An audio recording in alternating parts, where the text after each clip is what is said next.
ka jo vairāk aiziet uz Rīgu, jo arī mazāk iespēja, ka tos iedzīvotājs, kas dzīvo reģionos, pārstāvēs kāds deputāts Saeimā. Un es domāju, ka mums nav jāskatās uz Ameriku. Paskatāmies tepat blakus Igaunijā. Igaunijas modeli papētām.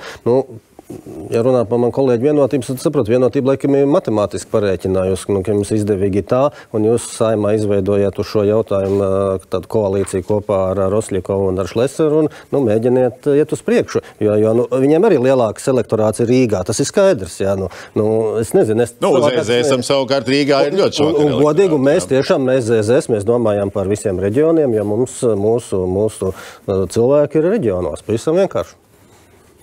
Es pateikšu tomēr skaidru un gaišu. Krausas kungs, būsim godīgi, jo līdz šim jūs tagad aizsadzāties, ka jums interesē diaspora, bet beigās izlīd īstais iemesls, ka vajag iegriezt Rīgai, lai būtu kādam citam labāk. Tomēr neliksim pretī Kurzem, Rīgu vai Vidzem.